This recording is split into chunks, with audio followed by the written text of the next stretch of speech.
Yo, what is going on, everybody? Welcome back to Blitz Sports Media. I'm Ryan Linklater, and we are back with another predictions video ahead of the weekend slate of games.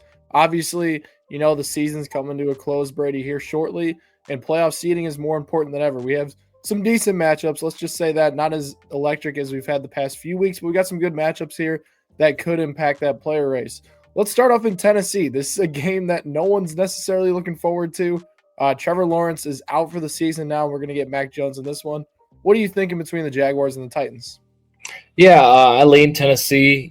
Tennessee had a really embarrassing loss last week, and the Jags did lose close, even with Mac Jones down the stretch against the Texans. But I like Will Levis to have a solid day against this Jaguars defense that is the worst, at least one of the worst in the NFL. And with Mac Jones, I just don't have a lot of hope for this Jaguars offense. This is a game that could determine the number one pick, honestly, down the stretch, and we see it again in a few weeks. So I'm going with Tennessee. I think the Jaguars' losing ways continue, and I'm going to go with the Titans 24-17. Yeah, I got the Titans as well. This one, I think they're just a better team, I think, than the Jacksonville Jaguars right now. I think if Lawrence plays, I'd probably take the Jags in this one, but Lawrence is not playing in this one. We're going to get Mac Jones, who actually didn't look bad against the Texans last week, but I think their defense is the worst in the NFL. The statistics back that up. They're the worst defense in the NFL this season. And I think, honestly, Will Levis has a nice day. He's been playing decent as of late, but you're going to get that 1 to 2 plays where you're just scratching your head. He's going to take a bunch of sacks. I think it's a low-scoring game. Tony Pollard gets in the end zone twice in this one, and I got the Titans 24-21.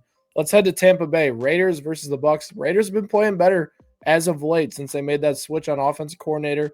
Obviously, the wins aren't translating yet, but they're formidable right now. They're formidable, and Tampa Bay, obviously, 6-6 right now, all tied up with Atlanta, trying to get another win and potentially take a lead in the NFC South. Who do you have in this one?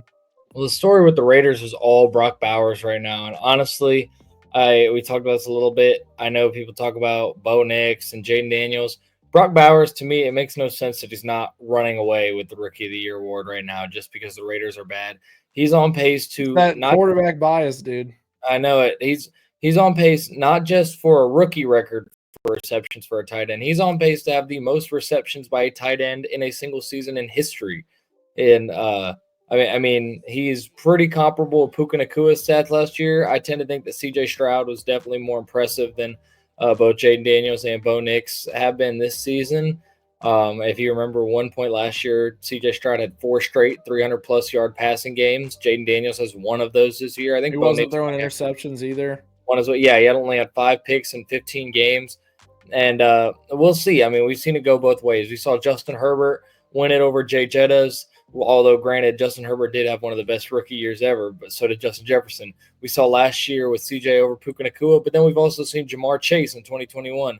We've seen Garrett Wilson in 2022, so it'll be interesting to see how it shakes out. But I'm leaning with Tampa here. Tampa's hot, and they're crawling back in this division race, and they can take a lead in the NFC South if these games go the way we think they might this week. I'm going with Tampa 30-20. I just think that the offense will continue to play well, and I think Bucky Irving will have another good game. Dude, Bucky Irving is on fire as of late. It's still only playing 55% of snaps, but the volume's been there for him to go to for over 140 total yards the last 2 weeks.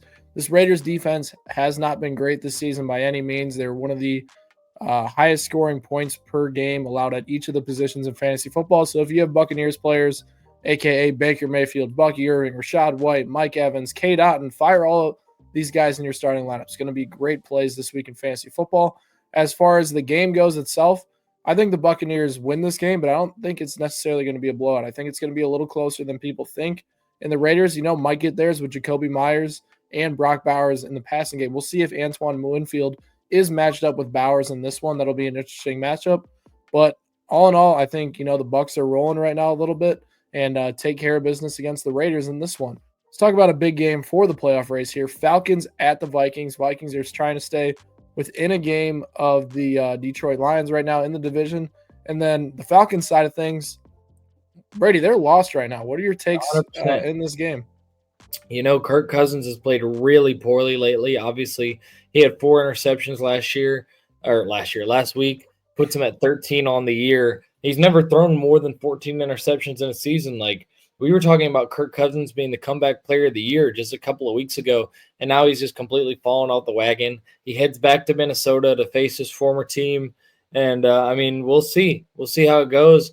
I tend to think that things aren't going to get any easier against this Vikings defense. Vikings defense, it is very much like the Chargers defense that Kirk faced last week and struggled so badly against, but I think the Falcons' best path to victory in this one is to give Bijan Robinson 20 plus touches. Bijan has been playing really well, and it's easy to get lost in the shuffle for him with how many great running back years we're seeing with Saquon, Derrick Henry, Josh Jacobs, Jahmyr Gibbs. But Bijan Robinson has had a really good year for the Falcons, and honestly, especially over the last 3 or 4 weeks, has been the bright spot on this offense. So we'll see how it goes.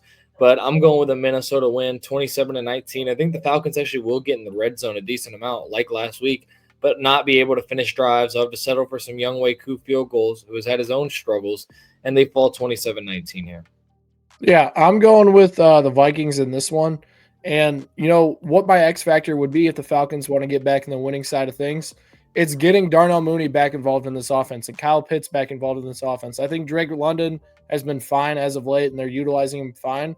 But Mooney and Pitts have basically been non-factors here in the last few weeks. Mooney obviously had an injury mixed in there, but Pitts has been phased out of the offense a lot as of late, and you know it's hurting them right now. I think they need to go and get their pass catchers involved against a Vikings secondary that has struggled this season at times. So if I am a Falcons fan, I am hoping my team goes and attacks the Vikings to the air. And I think on the defensive side of the ball, it's all about stopping Aaron Jones early on. If they can stop the run game and force the Vikings to be one-dimensional early on, who knows? They might get enough pass rush at some point in this game to get a big third down stop.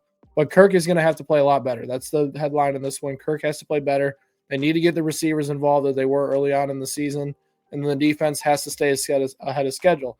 As far as the Vikings go, it feels like this is a perfect matchup for them, especially on the defensive side of the ball. If they stop the run early on against Bijan, they can basically cheat with blitzes. They can cheat with anything they want in the pass game against the Falcons, despite them having some really talented players on that side of the ball. And then offensively, you're like, hey, you know, we have a solid run game and we have a very efficient passing game, and this team doesn't pass rush very well. They could sit back there and call all these plays and script them up perfectly against a team with no pass rush. So the Falcons are a juicy matchup for a lot of teams right now, and especially for the Vikings, considering how much this team likes to blitz, how much pressure they generate, and kind of the open plays that they call for Kevin O'Connell. So I'm rolling with the Vikings in this one. I got them 27-20. Let's talk about a division matchup we got 2 weeks ago here. Browns at the Steelers. Brady, who do you got in this one? I like the Steelers to get their revenge on the Browns. I know that it was a really big weather game in Cleveland with the snow and everything. Jameis Winston had a big game, and we saw good Jameis and bad Jameis simultaneously last week in Denver with the 3 interceptions, the 4 touchdowns, whatever it was. But I like Pittsburgh to continue their winning ways and pad their lead in the AFC North. I think it'll be a one-score game, but I'm rolling with the Steelers here. Yeah, I'm rolling with the Steelers as well. I think you're right. They're going to look for that revenge and really feel like if the conditions were different, even though that's the Steelers type of football, I think they win that game. But, you know, I think the biggest thing that Mike Tomlin's going to emphasize heading into this matchup is they got out-Steelered last time they played the Browns. The Browns were the more physical team. They beat them at the line of scrimmage, and it caused the Browns to win that game in an ugly fashion. Right? The Steelers need to get back. They need to utilize Najee Harris at a high rate like they did last week.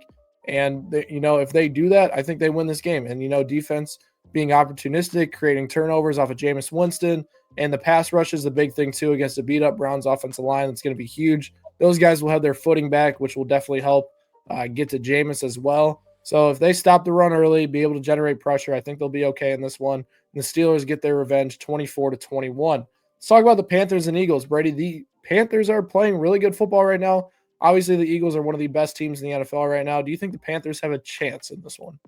I think they'll keep this close for a while. Bryce Young, as you mentioned, the Panthers as a whole, but especially Bryce Young, has been playing very well lately, and he's done it against a couple of good defenses. We saw him against Kansas City a couple weeks ago play really, really well, and not as good of a defense. Tampa Bay, we saw him have some really clutch moments, some big throws. Him and Adam Thielen, or what I've noticed, that pairing has created a lot of chemistry here in year 2. But I do like the Eagles here. I think it's just a matter of talent and depth, and the Eagles will get it done in this one, 30-20. They're at home, and I like the Eagles here, but I do think that we'll see some more good play from Bryce Young, and he'll continue cementing himself as the guy heading into 2025. I think the Panthers will be looking, whether it's looking for an offensive lineman in the draft or looking for a receiver like Tet McMillan to pair with Bryce Young. I think it'll be him under center next year, but I'm rolling with the Eagles. Yeah, this is a tough matchup for the Panthers, especially on the defensive side of the ball. They're one of the worst teams against the run this season. And obviously, we know how great Saquon Barkley has been this year. And I think the Eagles are going to utilize Barkley a lot. We might see a little bit more Kenneth Gainwell in this one to take the load off of Barkley. We've had a pretty hefty workload on Barkley this season. I think against a weak rush defense, they mix in Gainwell more, which will be interesting to see. And I'm interested to see how they involve DeMonta Smith. He is going to play this week. Can they get him more involved in the passing game against a pretty weak secondary? And, if they get him going, man, this team gets even better on offense if they continue to play like they have defensively. This is another plus matchup for their defense. I mean, Chuba Hubbard is the most talented playmaker on the Panthers. The receivers have been trending in the right direction, but Quinion Mitchell, Cooper DeJean, they should have no problem with these guys this week. And then Bryce Young, it's a really tough task for a guy with a bad offensive line, a middle to below average group of weapons around him. It's going to be a tough task, and I'm interested to see, despite how good he's been playing, how he handles a matchup like this. I'm going with the Eagles. I got it 27-24, which might be a little bit closer than a lot of people think. But all in all, I think Bryce Young continues his good stretch of play. Let's talk about the Saints and the Giants. Brady, both these teams have a lot of veterans on their roster. And obviously on the Giants side of things, it's pretty openly clear that they're tanking. And on the Saints side of things, their veterans are playing a lot harder right now and honestly not playing horrible football. What's your take? Who's going to win this ball game? I'm going with New Orleans, and honestly, the Saints are just like that one team that are just never going to tank. Even when the Saints have been bad in recent history, they just continue to fight. They continue to drink the Kool-Aid and believe that they can be a good team or whatever.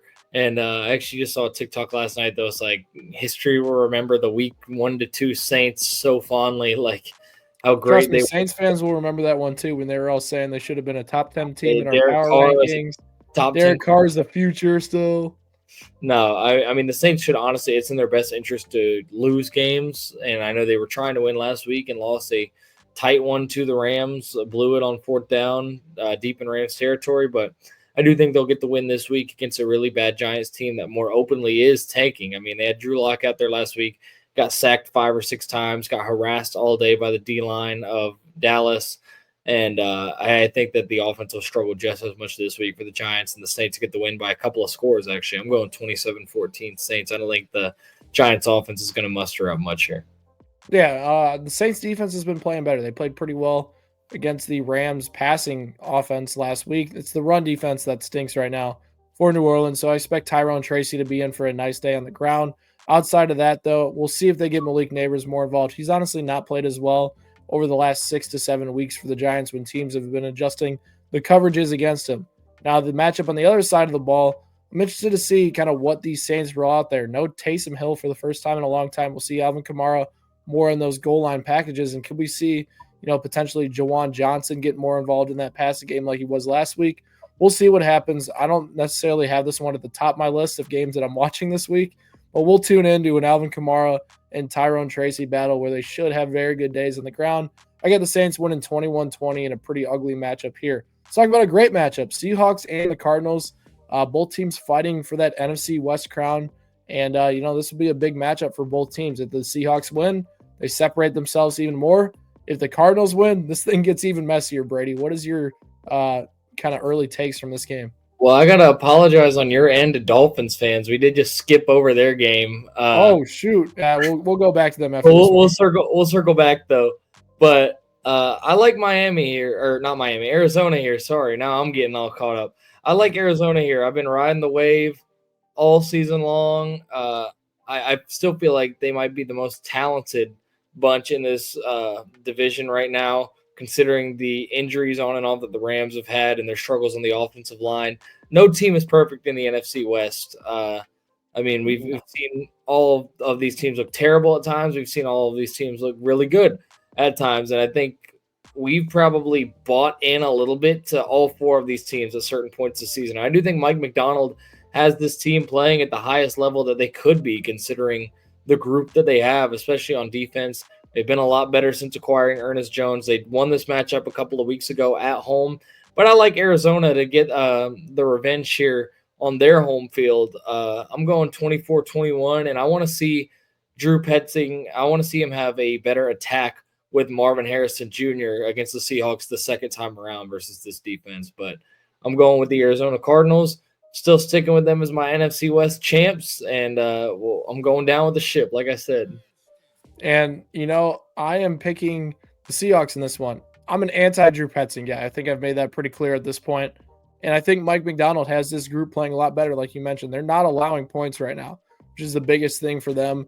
They're able to stop teams' drives. They're creating turnovers, and they're doing it without super talented guys upon that front seven, which is nice to see, especially considering when they have a very good secondary that's super young right now. Offensively, they've been in kind of a disaster, though, as of late. Geno Smith is not playing very good.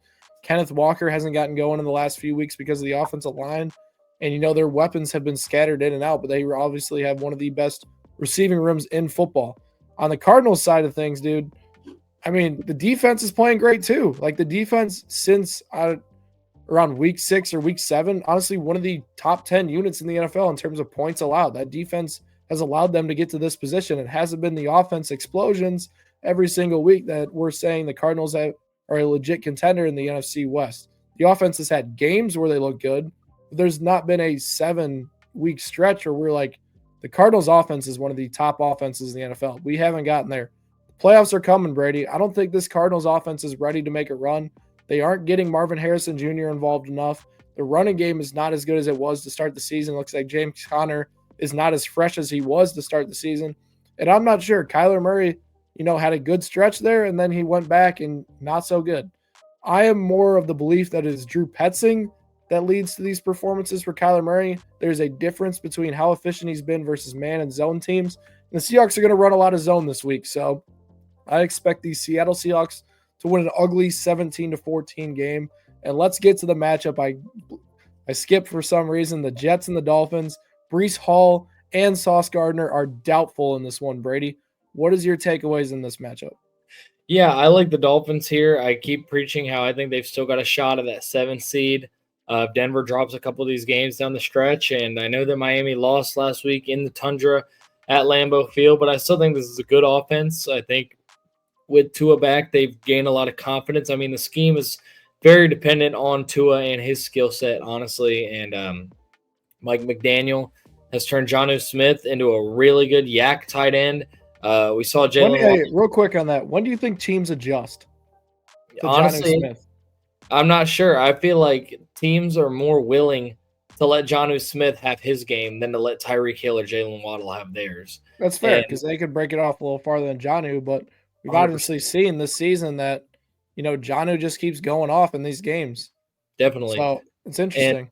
And, I really like Devon Achane. I honestly think he's been the best player on this offense this season. He's been very productive and is essentially just completely phased out Raheem Mostert even when he's been healthy. And I just trust this offense. I don't trust them once we get to the playoffs, but I trust them to make a run at the playoffs and possibly get that 7th seed. The Jets aren't good. Aaron Rodgers isn't good. The team just sucks, and I'm going with Miami 31-21. Yeah, the Jets are not a good football team. I think we made it very clear. I mentioned this on the show on Sunday. I'm just surprised that we've gotten to the point in Aaron Rodgers' career where he's a bottom 5 quarterback in the NFL. I never thought, even if he got old, that we would be saying that about Rodgers. So we're at this point. The Miami Dolphins have one of the best pass defenses in the NFL this season. Offensively, you're missing your best running back and potentially your best playmaker on the offense. And, I don't know what they're going to do. Like, you're going to run Braylon Allen, the rookie, 18, 20 times in this one. They're going to need him to be efficient on the ground and keep Miami's offense off the field because the Jets' defense isn't as good without Robert Saleh. I think, honestly, the Miami Dolphins have a better matchup in this one than people think, and I would recommend taking the over in this matchup, especially considering the fact without Sauce Gardner playing, the Miami Dolphins have been playing really good football as of late. Obviously, the first half of last week wasn't very good, but I trust Miami to get it done this one. I got them 23-20, but I might bump that score up a little bit with the injuries. Chop Robinson, I'm putting him down as having a big game against a bad offensive line. I'm going with a chop, at least a sack, a couple of pressures, maybe 2 sack game. Yeah, for sure. All right, let's talk about, we got 4 more games for y'all here. Buffalo Bills at the Los Angeles Rams. Two really good offenses. Obviously, the Rams have not been to the level of the Bills this season. But Brady, what is your takeaway in this matchup? I think the Bills are just going to keep it rolling. I think they're just going to get to 11-2, and then we're going to have 11-2 versus 12-1 next week between the Bills and the Lions. And that honestly could be the game of the year to this point. I just don't think the Rams defense is going to have enough to stop this Buffalo attack. We saw them struggle really bad against Philly a couple weeks ago, and I believe that Buffalo has a better offense than Philly, all things considered. I know James Cook isn't as good as Saquon Barkley, but he's had a very good, very efficient year. Josh Allen's better than Jalen Hurts, and this offensive line is just as good as Philly's. I expect, even on the road, for the Bills to come out strong in this one, get another 30-plus point game, and for Josh Allen to continue to strengthen his MVP argument. I'm going with the Bills 31-23, and I think I talked about Chop Robinson having a good game for Miami. I think Greg Rousseau is the guy to watch out for on the Bills defense this week. Greg Rousseau, and I'm going to say Rasul Douglas is going to get him an INT of Stafford this week. You know, my biggest thing in this matchup, it's not even for both offenses. It's how bad the Rams defense has been at times this season. I think going against a team like Buffalo, you have to feel more confident in the defense than I do for the Rams defense. You know, they have the offensive pieces to win a shootout. Do I think they can with this offensive line against the Bills? Probably not, but it's possible. I could see it being a possibility. I just don't know if the offense can move the ball enough with a bad offensive line against a very good Buffalo defense versus the Rams defense being able to stop the Bills offense, who is on a roll right now. We keep seeing this from Buffalo to where they get in these super hot stretches and they look like the best team in the NFL.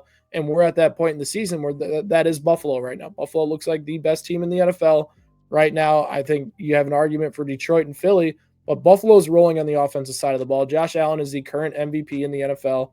And what I think is going to be interesting to watch in this one, how much are they going to involve James Cook, Ray Davis, Ty Johnson in the ground game in this one, and if they're even going to throw that much in this one, to where it'll be interesting to see if Josh Allen's usage is lower than what it normally is. I got the Bills 35-21. I just don't think the Rams defense gets off the field enough. Let's talk about a good matchup here, which, you know, is a toss-up right now. Bears and 49ers, both teams haven't lived up to expectations this year. First game without Christian McCaffrey, now out for the season for the San Francisco 49ers. And then on the Bears side of things, first game without Matt Eberflus. Brady, are we going to see another crazy Bears loss? I don't know about crazy, but I do think we will see a Bears loss. I think we pretty much have the same score of this game with a different team winning. I'm going with the Niners 24-20 here. I just think that the Niners have a little bit more of that veteran presence and the experience to rally back from a loss like they had last week and a tough stretch like they've had recently.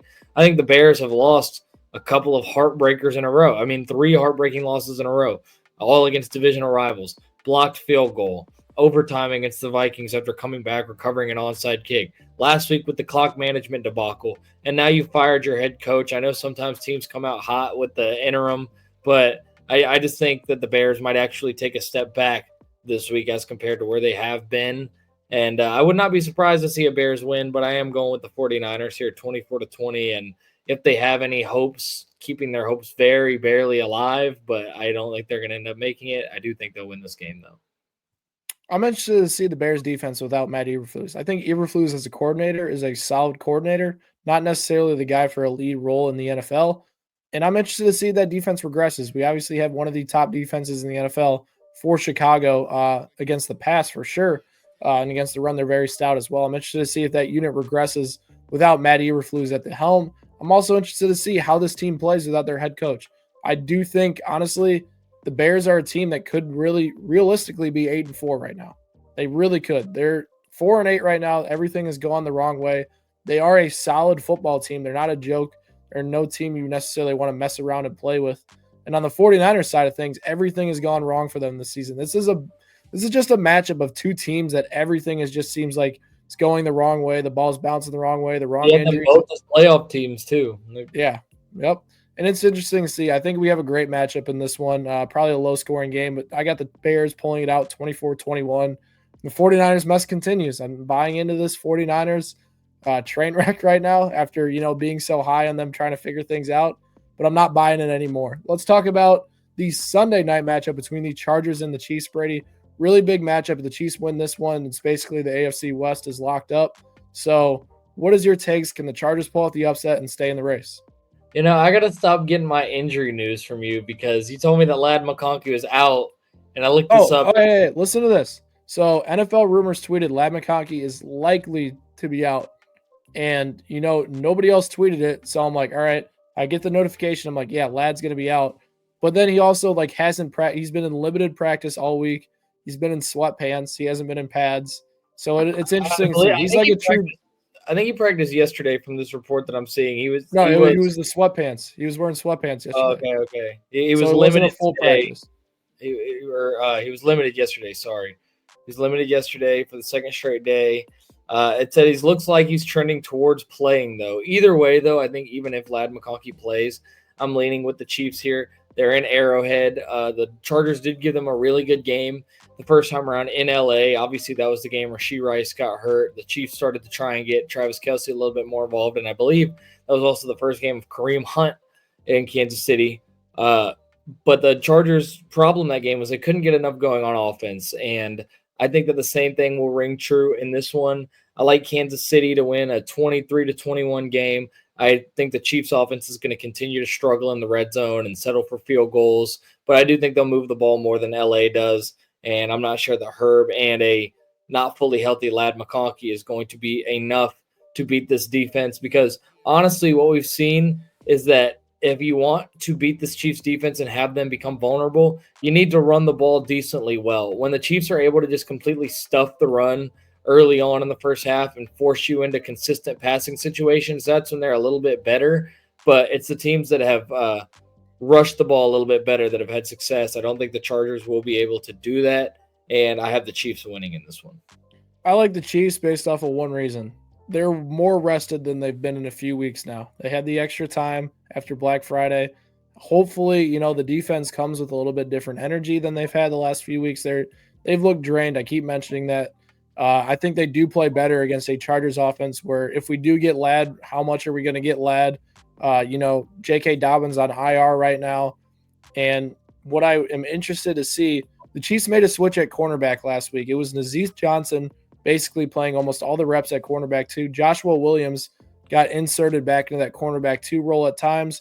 We are going to see Jalen Hicks more at safety this week. It's going to be interesting to see. Maybe those 2 additions to the defense help out a little bit. And then on offense, you could get more Pacheco this week, which I expect. Kareem Hunt necessarily, he filled in nicely, but he hasn't been efficient in the last few weeks. So I'm interested to see what they do on the ground game there. DJ Humphries could be in line for his first start. Interested to see what he can do at left tackle. And the Chiefs get any sort of below average play, not even brutal play at left tackle, they could realistically score a few more points a game just from that slight addition at left tackle. I'm taking the Chiefs in this one. I think the rest definitely helps.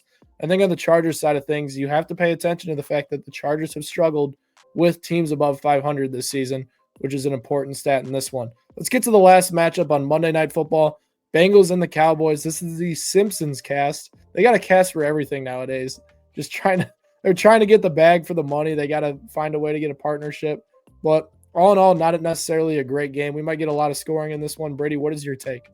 The Cowboys are actually hot lately. They've beaten a couple of teams in a row. I think that's back-to-back wins for them. I do like the Bengals to win this one, though. I think it's going to be too little too late for the Cincinnati Bengals. And I think that this is the worst offense that they faced in a couple of weeks. They faced the Chargers. They faced, the Steelers last week. And I think the Cooper Rush Cowboys are a little bit worse than both of those units. But I'm going to go with the Bengals here, 31-24. The Bengals defense has one of their better performances. And again, too little too late, but probably see another really big game from Joe Burrow and Jamar Chase. I mean, I hope so. These two have been balling out this year. Crazy stats this year, but obviously hasn't translated to a lot of wins. I think this is a game on the ground for both teams. Both teams have struggled against the run this season. I think we get a little Rico Dowdle, Chase Brown action, 2 of the biggest sleepers in fantasy football this year, battling. Those are your guys. Those are my guys. I actually traded Dowdle this week in one of my leagues. I was sad. I had to make a move, bro. I'm a Rico Dowdle truther, but he's no longer on the roster, which hurts. R.I.P. Rico. But what I'll say in this matchup, the Bengals defense stinks. And, I think the Cowboys could put up a little bit more points than people expect just because the Bengals defense refuses. They're one of the units that I watch, and I'm like, this unit just lacks discipline, attention to detail, and missing assignments. It's what you constantly watch. I could see CeeDee Lamb going off for a long touchdown in this one, or Kevontae Turpin when he gets one of his gadget plays. And I think it'll be closer than people think. I think a lot of people are picking the Bengals in this one. You got to spread a 7. I got to spread a 4. I do think the Cowboys will cover in this one for sure. And that is kind of our picks for week 14. Obviously, a loaded slate here with a lot of different games. If you guys are looking to cash in on our premium picks like we did last week, we hit on all 7 of our player props, got a big payout for all the VIP subscribers. I'm going to drop that link down below. You can get a 7-day free trial and get you guys a little bit of a bag before the NFL slate is over this weekend. All in all, though, drop a comment, some of your predictions for week 14, and we'll catch you guys next time on Blitz Sports Media.